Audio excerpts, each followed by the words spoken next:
Hello, I'm Locke Meredith. I'd like to invite you to join me on the next Legal Lines, where my guest is Congressman Garret Graves, District 6. Takes care of about the views of 900,000 folks in the federal government as our congressman. He's going to talk to us about issues facing the state right now of Louisiana. Primary one, we're not competitive with states close to us. Florida, Mississippi, and of course Texas. And we got to adapt. We've got to make some changes, or all our children are going to keep moving out of here and nobody's going to want to move here. So join us on the next Legal Lines with Congressman Garret Graves.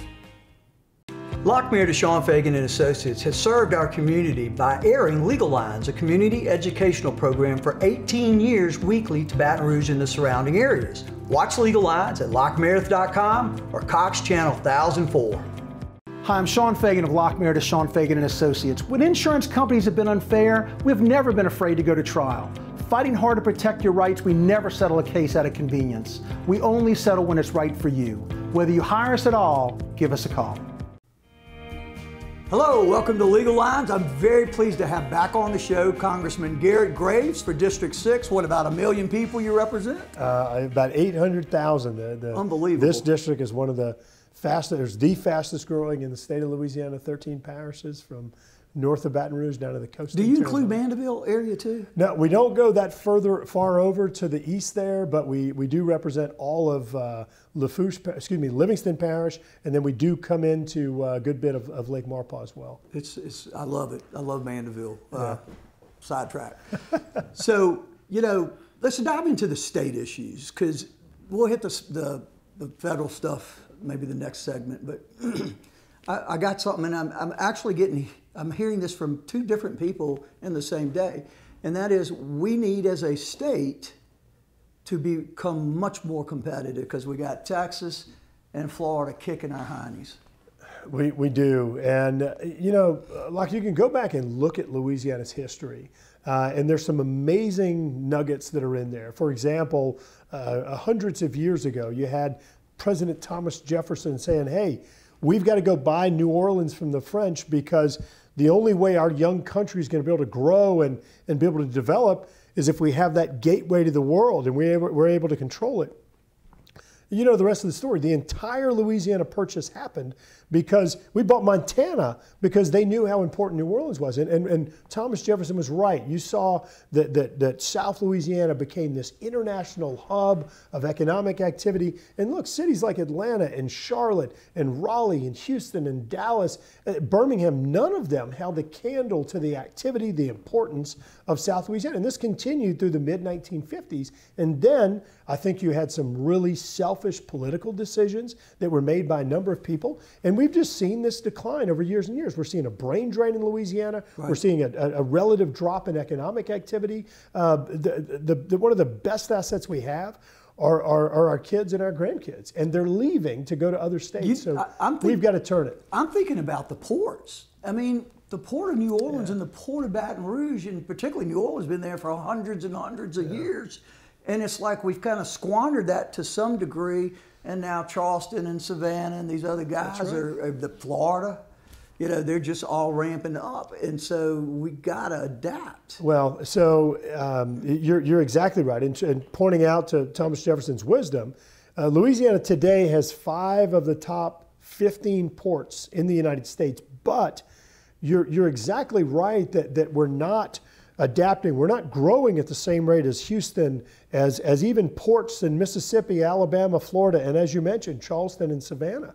And so we're not going to maintain this competitive edge if we do not aggressively invest and be strategic. So one of the things Congressman Steve Scalise and I were able to do is we were able to break this logjam for since 1986. No one's been able to get the money and address the deepening and widening of the Mississippi River. That's my next question. And so we actually were able to do that. We were able to break the logjam after decades, got the funding to do it. That's underway. Excellent. So we were to the point where we weren't going to be able to fit the boats that go through the Panama Canal in our river. And Baton Rouge has the same issue. Does it come all the way up to Baton Rouge Port? It does, yeah. Thank you, Lord God. Good job. All the way to the Excellent Oak Bridge. job. Yeah. That's a big deal because the tankers are getting bigger and bigger and bigger, and they got to have some depth. And we were going to end up losing that business to other ports. And the other really important component of that is building capacity to handle the containers. We do a lot of bulk cargo, steel and coffee and rubber, but we've got to be able to handle those containers. So now you're seeing investments in container cranes and things like that. So we're moving in the right direction, but not doing enough and not doing it fast enough. I didn't realize how big those vessels were. Jilly and I were in Charleston at the JW Marriott or whatever it was. Yeah. And this monster vessel goes by. It's like 15 stories high, and I'm just like, holy God. It really is. I mean, it looked like they're going to tip over there. They've got so much going on, but it just shows you how much is below the it really hit me line. at that time. I'm looking at that going, this got to be some deep, deep, deep, deep water. So I'm really happy to hear that. So what else do we need to do? You talked about education, brain drain. Tell me the areas, taxation. I know I've heard that now recently a lot. Look, there are a number of things we need to do, and here we are just kind of give me the legs of the table. Just off the interstate, you know. I mean, we've got to address infrastructure is one of the biggest things that we have to address, and it's the fact that here we are, the fourth worst traffic in America. We're in categories with New York, with LA, with Miami, and Baton Rouge, Louisiana. We don't belong there. We've got to address our transportation problems, and we're making major investments. We've secured billions of dollars. Flood protection, again, I don't have to tell you here, this place flooded. We've secured over $6 billion in new flood protection investments. That doesn't include $400 million. We just announced yesterday it doesn't include. Does not. So new $400 million. New $400 million doesn't include $3 billion in project approvals. We just had passed through the committee last week. So we're continuing to make progress on that. And of course, restoring the coast, something else I know you care about. We have got to keep that in there as well. But it also needs to include investments in just the livability of our community. If we're going to try and lure these companies here and these headquarters and these Fortune 500s, we've got to have great livable communities. It's things like education. Look, I don't believe that Louisiana raises dumb people. I don't. But you look at our performance in education, and that's what it appears to suggest. And we've got to make investments in education. The crime problems, it's hard to lure people here or keep them here if we have some of the violent crime isn't rates. that why we don't get top talent coming here? I just read some articles about this. It is a huge deal. I've had CEOs tell me that in some of their calculations, they were looking at having to pay their employees $20,000 to $30,000 more per year in salary, just addressing things like private school. Yeah, that's exactly right. School tuition, incredible. The additional cost of being here, whenever it's unacceptable for us to have continually failing schools. We've got to go into these places, figure out what's wrong, and address it. So whose fault is it? Look, I think I'm not a big fan of Department of Education because I feel like everything's top down now, you know? Well, look, I think that you could go back and you could point to decades and decades of decisions that were flawed. I think in some cases we probably could point to principals and school boards and things like that. But look, this isn't a blame thing. This is just let's all work together and focus on solutions. One of the biggest problems I think we've had is a lack of alignment. Look, everybody can say, oh, it's all the governor's fault, it's all the legislature's fault, whoever. Everybody's got to be aligned, and whether that means your city or town mayor, whether it means your parish president, whether it means your state legislature, your governor, or the congressional delegation, there are things we can fight about, and we're going to fight about them, and we're not going to agree on. But things like you and I have talked about, who in the world is opposed to fixing our traffic problems? Yeah, there are things that who's opposed to us stopping these violent crime rates? Look, these are education. Who's opposed to kids getting the best education? We have got to focus on those fundamental things and maximizing our ports, as you pointed out. We've got a lot of things we can be working together on and make progress. Doesn't this always, though, come down to money? You know what? It does. Fed, state, maybe local? And that's a fair point. But number one, look, if I go through and I add up all of the transportation investments, the flood control, hurricane protection, coastal restoration, I could get to over $8 billion in new investment we've been able to pull down in the last few years. Which is amazing. It is incredible. It is huge progress that we're making. Thank God you're there. So we've got that. We have been able to provide so much money to the state and to our local governments that they're seeing surpluses. They've seen them for the last few years. They're projected to happen for the next few years. So there's a lot of resources out there. I think that we've got two major issues. One is just priorities, making sure that we're having the right priorities, not throwing a nickel at every problem out there, but truly focusing on things, prioritizing and getting done. And the second thing is alignment of all government levels. All right, we'll continue this on the next segment. This is Locke, Meredith, Legal Lines. My very special guest, Congressman Garret Graves. We'll be right back. Hi, I'm Mitchell Meredith, Injuries happen when you least expect them to, making your life more complicated. At Locke, Meredith, Sean Fagan and Associates, we know this and we strive to help each of our clients during these times. Whether you hire us at all, give us a call at 272-5555. Locke, Meredith, Sean Fagan and Associates has won for our clients over $175 million over the decades, but our greatest success is our clients who have chosen and trusted us to help them. Whether you hire us at all, give us a call. You've got nothing to lose. I'm lawyer Collins Locke Meredith. Trust is important when hiring an injury law firm. At Locke Meredith, Sean Fagan Associates, thousands have trusted us and gotten the results they deserved. Visit us at LockeMeredith.com. Whether you hire us at all, give us a call, 272-5555. Welcome back to Legal Lines. I'm Locke Meredith. Pleased to have back on the show Congressman Garret Graves for District 6, about 900,000 folks here in Louisiana. We'll talk about state issues. And you were saying that you've pulled in, along with other federal delegation, $8 billion in funds. And so in my head, I'm always going, and told honestly by a lot of the local folks, it's earmarked. There's strings attached to it and you can't access it. Is that wrong, or is there different pots of money I don't know about? A whole bunch of different pots of money. Look, we've pulled down about $8 billion for projects in our district, in our area of the state. And so look, I'll tell you. So you're talking about just District 6? Yeah. Holy moly. Thank you. And so, for example, the COMET project, which we've all talked about, would help prevent some of the flooding here. You're the only ones gotten it moved. That project, you know, they told us it was going to be $200 million. They came back and said almost $400 million. We got $392 million. They came back and told us that it was going to be an additional $125 million. We got that money. So look, did we put money directly into COMET and said it's for this project only? Yes, because it's a priority. We didn't want the money taken, diverted. We want to make sure it went to that project. South of us, they have another project, $760 million. They came back and told us they were $450 million short, secured all the money, got over $1.2, $1.3 billion on that one right now. So look, are there some of them that we've locked the money in for specific project? Yes, which is absolutely. A good thing in this case. In other cases, you know, Locke, one of the things is that we often talk about these flood control and hurricane protection projects. These are ideas that people came up with in the 70s and 80s. We don't need to be saying, hey, there's the end zone, the 70s and 80s. We need to be thinking about the future. Amen. So what we did on top of it is we pulled together a few different funding streams and brought over $1.5 billion that we gave directly to the state and in some cases parishes and said, y'all use this for future flood protection, knowing that we've got new projects on the horizon, things we need to do for the 2020s, 2030s, and beyond. It's closer. They know what's going on. Exactly. And so we have given some money directly to the state and to the parishes, allowing them to address priorities in their areas, but also in really thinking about the future. So a little bit of both. Well, that's good news, except I'm wondering why it's not being done to help education, for example. Just talk to somebody else about that one. So let's shift gears a little bit. So we were talking earlier. Mississippi, I'm reading and hearing, is going to kill their income tax rate. Florida doesn't have an income tax rate. Texas doesn't have an income tax rate, right? Who else? There's a couple other states. There are a lot of states around the country. And again, they're kicking our high. Yeah, so what do we do? I mean, could you ever imagine a period in our life when we would be competing or seeing Mississippi above? I mean, It's sad.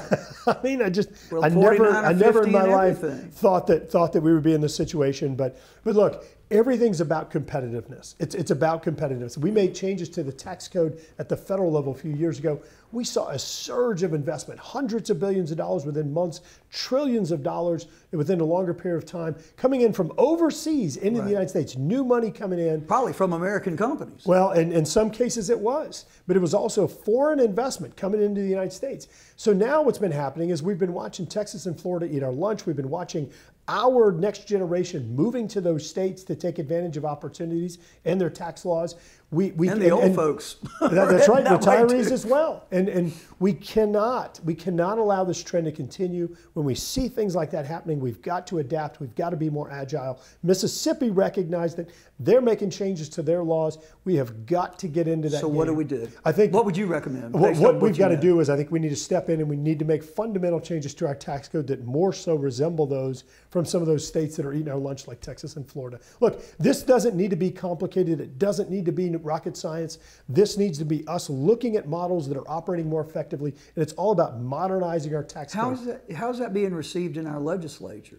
Look, you've got a lot of people in the legislature, and again, this shouldn't be partisan. You've got a lot of people in the legislature who are looking at across the border in the East and the West and saying, what in the world is going on? So I think that people are softening to this idea. But look, anytime you come in and you talk about big changes, people do get intimidated. But this is one area of a handful that we have got to be aggressive and act quickly, because time's running out for us and we're going to continue losing these opportunities. So the other thing I hear in that regard is 80% of the funds every year of the budget are dedicated. You can't touch them. And then the other 20% is all that's available, and that's higher education and healthcare and one other factor. Louisiana has a very low bar for amending our Constitution. And so what ends up happening is Louisiana's Constitution almost becomes like the law books in other states. We put things in the Constitution that really don't belong there. They might have been great ideas in the 1960s, 70s, but they're not good ideas today. For example, as you indicated,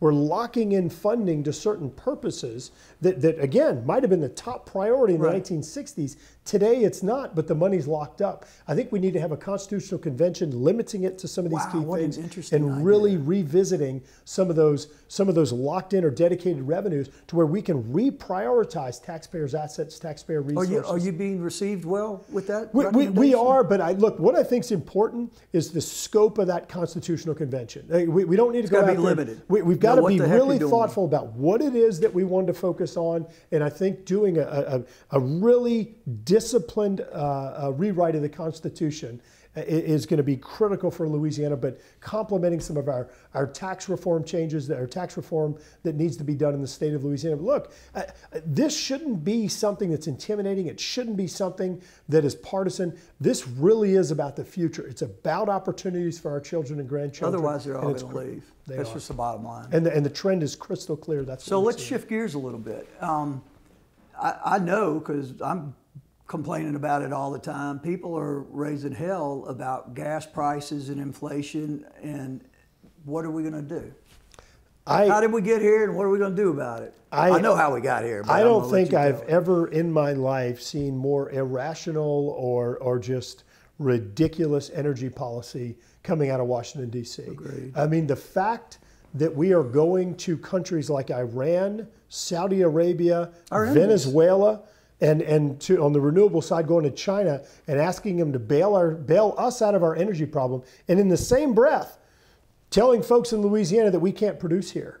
I mean, and then I just this week I met with the Secretary of Energy talking to her about this, and she's telling, and I'm complaining about them blocking Louisiana energy production, American energy production, shut down leases and such. Absolutely, moratoriums. And she's telling me, we don't need new production. How can you say that when you're tapping our strategic petroleum reserve? You're going to Iran, Saudi Arabia, Venezuela, and other countries that are not our friends, as you've said, and asking them to bail us out of this. I mean, those two things can't coexist. I mean, honestly, if you, never mind, I'm not going to say it, but I can't help it. You couldn't do worse things for America. We were energy independent and selling energy just less than a year and a half ago. Yep. And how does one man have that much power? And there's no check and balance on that, Garrett. Locke, I think that you and I could do a whole show on that. And look, I mean, is Congress still doing its job? I think that the fighting or the partisanship in Congress has reduced the functionality, which has caused the judicial branch and the executive branch to step in and start encroaching on that power.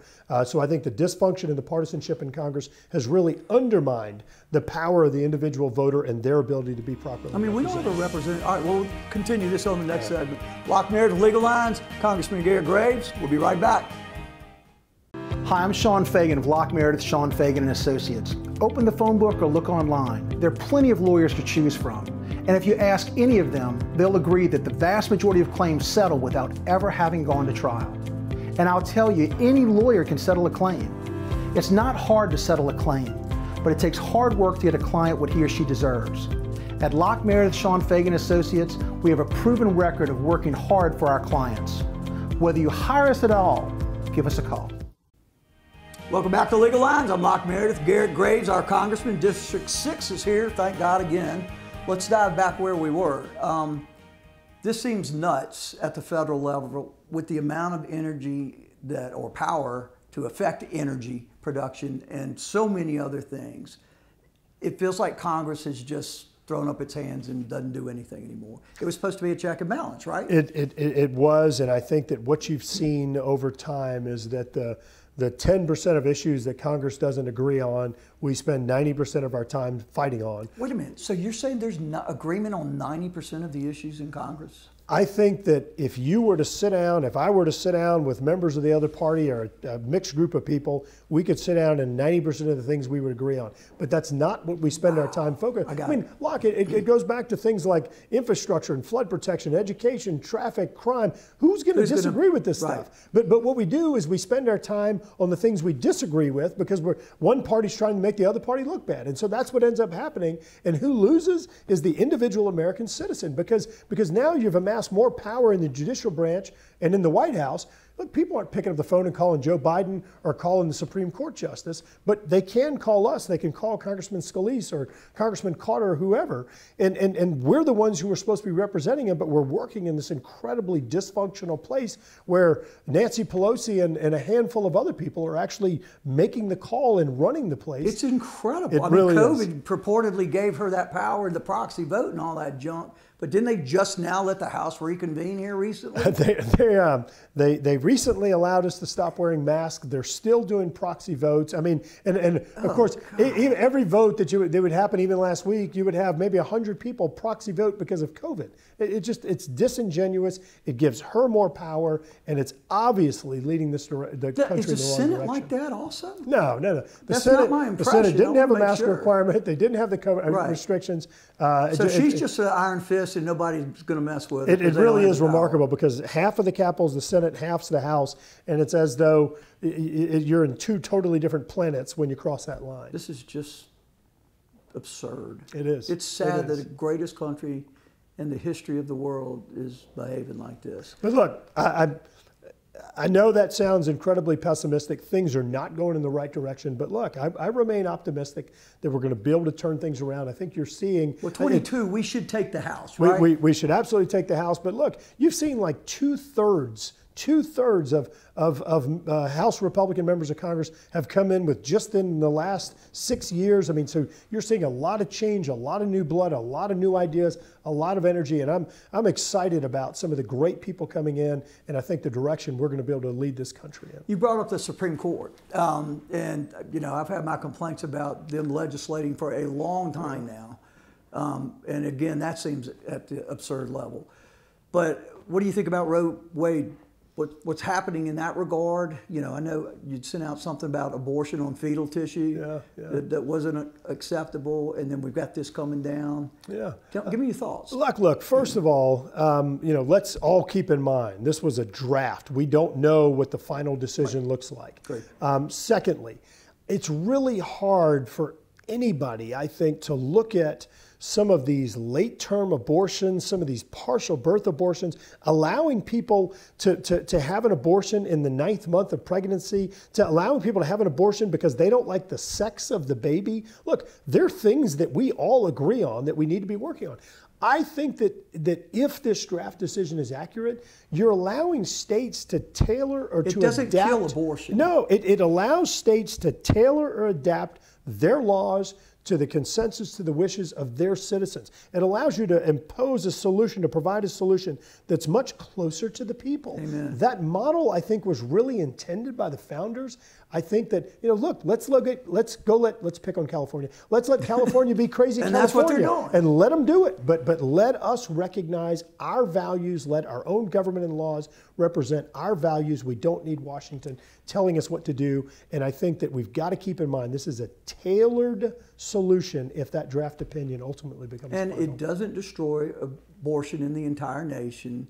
There will be states that provide it, some even sadly equivalent to what it apparently exists now. Louisiana will not be one of them, though, because Ben Clapper. Because we're pro-life. That's right. And he's a great guy. And look, I want to be clear. I'm pro-life. and I'm unapologetic about that. Amen. But I'm a big fan of allowing states to make decisions as close to their people as possible. As it should be, the way it was intended, like you said. Shift gears a little more. Immigration. What are we going to do? Wide open, apparently not even following the law. Not following the law. Last month, we saw the highest number of illegal immigrants coming across our southern border than any time in history.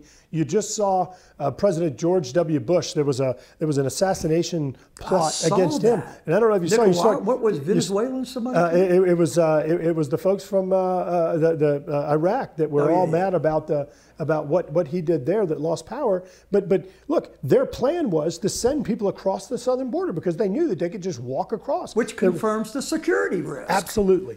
We've had enough fentanyl come across our southern border, manufactured in China, coming across the border in Mexico, could have killed every single American 7 times. We've seen hundreds of thousands of people in this country die as a result of that. This is a security Sex trafficking threat. like crazy. Sex trafficking, drugs coming in, you name it. It is a threat to the security of the United States. We've caught people from Yemen, Iran, Russia, China, all these countries that aren't friendly to us coming across that southern border. We allow immigrants to come here legally. We let more people legally in the country than any other country in the world. Right. We have got to secure our southern border. We've got to enforce our laws. And look, we're right now providing these illegal immigrants transportation, healthcare, housing, food, clothing, cell phones. And baby milk. That's right. That's right. And this does have an impact on all 50 states. It has billions of dollars in impact on our actual tax dollars, and heck, we could take that money and build a bridge, build new interstate lanes, all the things we need to do. This impacts all 50 states. It's wrong, it's illegal, and this administration needs to be held accountable for their failed policies. So what do you think about China? You know what? I think if we didn't learn a very powerful lesson from Putin's invasion of Ukraine, shame on us. We cannot go out there and become dependent upon these authoritarian regimes. Countries like Russia and China are going to exploit economic opportunity for their countries all day long. And so I think if we don't walk away realizing we've got to reshore or bring manufacturing and production back to the United States, back to Louisiana, we've got to stop relying upon these insecure supply chains. I went over and met with Chancellor Scholz in Germany, went over to Poland, went over to Denmark, went to Ukraine. And our message to them was, look, we've got to start looking at NATO, our military alliance, more broadly, not just a military alliance. We've got to look at it like an economic alliance, a secure supply chain alliance in that kind of NATO plus realm. And we were really well received, but I think we've got to start looking at things differently. And this dependence upon China is dangerous for the United States. Well, they're going to take Taiwan I will be amazed if they don't. And then it's going to be interesting. It absolutely Quick is. question on the Ukraine. What you think? I hate to see the carnage and everything. It really is. It's heartbreaking to see it, talking to the refugees there, seeing the indiscriminate killing of civilians, families. It's disgusting what's happening there. I think it's great that the global community came together and helping them out economically and from a military perspective, but there are definitely some bounds there. Garret, thank you, sir. Hey, you bet. Great seeing you again. Thank you. Locke, Meredith, Legal Lines, Congressman Garret Graves. Thank you.